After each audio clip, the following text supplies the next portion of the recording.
En cette période de confinement, vous êtes contraint de rester à la maison. Vous avez plus de temps à consacrer au rangement. D'ailleurs, vous vous y êtes peut-être mis et ça vous a fait du bien. Et si on en profitait pour mettre aussi un peu d'ordre dans nos ordinateurs et dans nos vies numériques, d'une manière générale? Et si les effets étaient encore plus bénéfiques que de faire le ménage dans nos appartements ou maisons? Ben, ce ne serait pas étonnant, hein, vu le temps passé devant nos écrans. Alors oui, ok, mais comment faire? Vous vous dites peut-être, bah, je veux bien, mais je commence par où? Je commence par quoi? Allez, on voit ça tout de suite. Bonjour à tous, je suis vraiment très heureux de vous retrouver au travers de cette vidéo. Déjà 22 jours que le confinement a démarré. Ah, ça commence à compter. Les demandes d'accompagnement en ligne ont finalement repris plus vite que je ne l'avais prévu. Eh bien, merci encore pour votre confiance. Alors j'espère que tout va bien aussi de votre côté. Allez, alors donc on en profite hein, pour faire un peu de ménage dans nos ordis. Et là, vous vous dites, ranger, mais quelle corvée. Allez, c'est bien normal hein, et ça tombe bien parce que justement, la pire des choses à faire pour commencer, eh bien, ce serait de se mettre à ranger. Pourquoi? Eh bien, reprenons de la hauteur avec le schéma que je vous avais fait dans la précédente vidéo. Alors on avait vu hein, que pour atteindre un objectif, vous aurez toujours besoin d'informations et de temps. Donc pour ceux qui ne l'auraient pas encore vu, hein, la vidéo, hein, et ceux qui me découvrent aujourd'hui, je vous remets le lien hein, là-haut, en haut en description. Alors il faut que je regarde, donc ça va être par là je crois. Et en description de la vidéo hein, donc.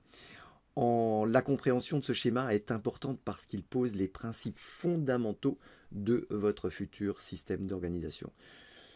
Donc pour revenir, hein, donc si on stocke toute cette information que l'on reçoit tous les jours, c'est bien pour la retrouver quand on en aura besoin pour avancer, pour progresser vers nos objectifs. Sinon, autant la jeter tout de suite. Et pour retrouver cette information facilement, il faut, avant toute chose, et j'insiste vraiment, hein, eh bien, il faut dessiner le plan de la structure qui sera amenée à recevoir toute cette information, toujours en fonction des objectifs que vous vous êtes fixés.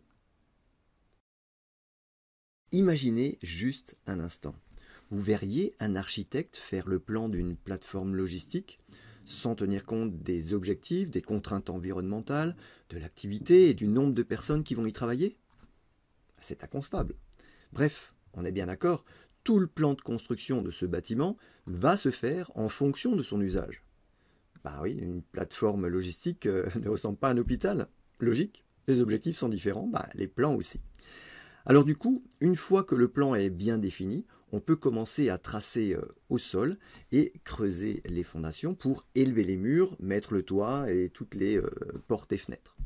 Et c'est seulement à ce moment-là que pourra commencer l'installation de tous les équipements comme le mobilier et les outils de travail. Toujours pour notre exemple de la plateforme logistique, évidemment, on ne trouvera certainement pas les batteries des chariots élévateurs au milieu des bureaux. Et pourtant, eh ben, c'est un cas de figure que l'on observe souvent dans une arborescence construite sans plan. Par exemple, hein, donc, une demande d'investissement perdue au milieu d'une multitude de documents techniques d'une machine. Donc, votre base d'organisation ou arborescence doit être construite en fonction de vos objectifs, en cohérence complète avec vos activités pro ou perso. Un bâtiment construit sans fondation? Évidemment. Il y en a qui ont essayé. Non mais je m'en fous, moi, qu'il y en ait qui a essayé. Ils ont eu des problèmes. Hein? Désolé, hein, j'ai pas pu m'en empêcher.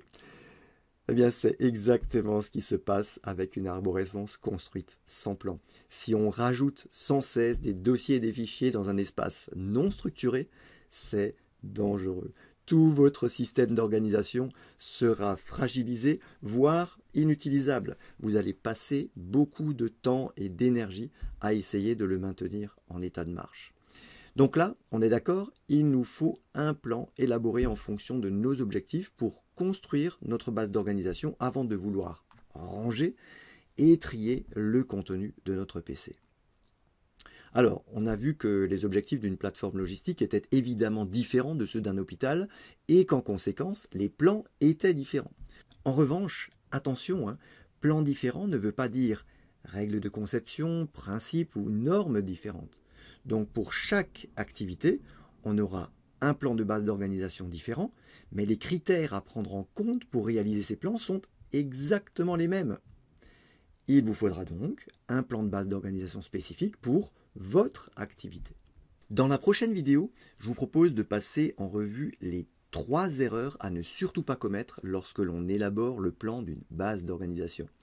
Alors, petite précision quand même, tout au long de ces vidéos et des séances de formation d'ailleurs que je dispense, je parle d'une base d'organisation plutôt que d'arborescence. Pourquoi? Eh bien parce que la base d'organisation qu'il faut construire s'apparente effectivement à une arborescence de dossiers informatiques, mais son utilisation ira bien au-delà des besoins de stockage des documents. C'est la pièce maîtresse de notre système d'organisation qui en compte 4. Alors rappelez-vous, il y a donc la base d'organisation pour gérer et retrouver l'information liée à vos objectifs. Il y a les fiches actions pour dater les actions à mener, regrouper objectif par objectif. La boîte action pour prioriser ces actions toujours en fonction des objectifs. Et en 4, on a l'agenda pour mesurer le temps dont vous aurez besoin pour travailler sur chacun de vos objectifs. Vous l'avez compris, tout votre système d'organisation doit être centré sur vos objectifs. Vous devez faire abstraction de tout le reste. Alors voilà, j'espère que les exemples et les analogies que j'ai choisis pour vous illustrer cette vidéo vous parlent et vous permettent d'entrevoir une autre façon de faire du rangement et du classement, ou plutôt, je dirais, de le préparer d'ailleurs. Ceux qui me suivent le savent, j'aime bien les citations et là j'en profite pour vous en proposer 2 qui collent à mon sens parfaitement au contexte. Si on veut obtenir quelque chose que l'on n'a jamais eu, il faut tenter quelque chose que l'on n'a jamais fait. Alors c'est Périclès qui disait ça, ça ne date pas d'hier. Et Einstein d'ailleurs en remettait une petite couche, pardonnez-moi l'expression, en disant la même chose, un peu différemment. La folie, c'est de faire toujours les mêmes choses en s'attendant à un résultat différent. Je vous dis à très bientôt. Prenez soin de vous, organisons-nous, reprenons la main pour retrouver un esprit libre et serein. Salut.